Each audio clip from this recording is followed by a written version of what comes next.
Hello guys, आपला ZRPN royal ऑटोमध्ये स्वागत आहे। आज आम्ही तुमच्यासाठी एक नवीन टॉपिकमध्ये आलेलो आहे। नवीन टॉपिक काय आहे? पेट्रोल, डिझेल आणि CNG कार या तिघांचं डिफरन्स काय आहे?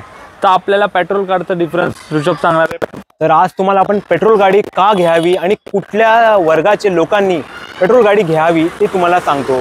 आता ज्या माणसाचं महिन्याहून रनिंग फक्त एकदा दोनदा तीनदा मॅक्स टू मॅक्स 5-6 वेळा असेल तर त्या माणसाने पेट्रोल गाडी घ्यावी। का घ्यावी?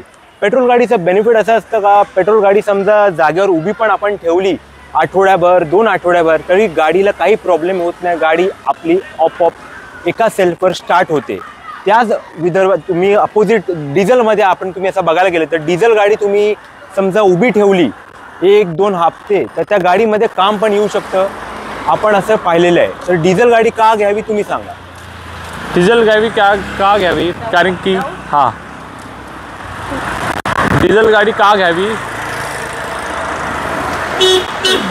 डिझेल गाडी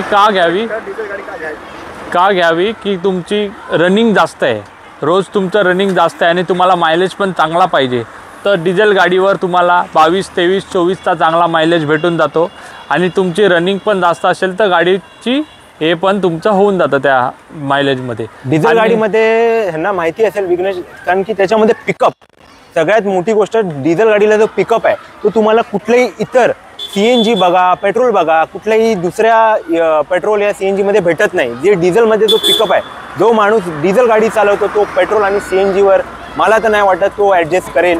त्यामुळे डिझेल गाडी घ्यायची ज्या माणसाला ज्याची रनिंग जास्त आहे, त्याचा ट्रॅव्हल मोठा आहे, लांब आहे, त्या माणसाने डिझेल गाडी घ्यावी। CNG गाडी का घ्यावी?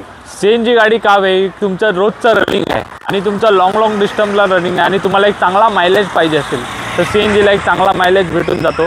तो तुम्हाला 24, 25, 26 आणि तुम्ही वॅगनारसारखी गाडी प्रेफर केली तर अजूनही तुम्हाला मायलेज भेटतो त्या CNG गाडीवर।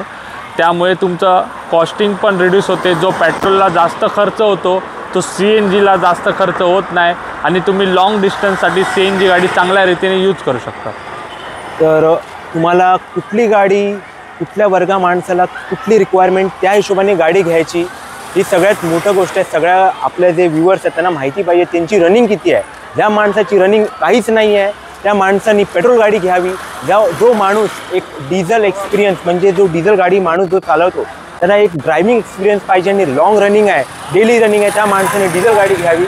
आणि ज्या माणसाला बजेट पण बघायचं आणि मायलेज पण हवा आहे त्या माणसाने CNG गाडी घ्यावी। तर प्रत्येक माणसाची वेगवेगळी ख्वाहिश असते, त्यांना चांगला पिकअप पाहिजे असतो म्हणून ते डिझेल गाडी प्रेफर करतात। पेट्रोल गाडीवर पण चांगला पिकअप भेटून जातो कारण की पेट्रोल गाडी चालवण्याचा फील वेगळा आहे। पण जेवढी तुम्ही CNG गाडी चालवतात, CNG गाडी चालवताना तुम्हाला त्या रीतीने मायलेज भेटत नाही, पिकअप भेटत नाही। तुम्ही गाडी जशी चालवत जाणार तसा चांगला पिकअप येत जातो, पण जो पिकअपचा फील पेट्रोल गाडीमध्ये येतो तो CNG गाडीमध्ये येत नाही। म्हणून पण येतो, चांगला पिकअप भेटतो पण तुम्हाला एक चांगला मायलेज भेटतो CNG गाडीमध्ये। तर तुम्ही स्वतः डिसाईड करा तुमची रिक्वायरमेंट काय आहे, त्या हिशोबाने तुम्ही डिसाईड करा तुमच्यासाठी चांगली गाडी कुठली आहे, डिझेल, पेट्रोल का CNG, यात तुमच्यावर आहे। तर आपल्या चॅनलवर असंच लाईक करा, सबस्क्राईब करा आणि या नवीन व्हिडिओज शेअर पण करत जावा। तुम्हाला नवीन अपडेट्स आम्ही देत राहू। Thanks for watching this channel.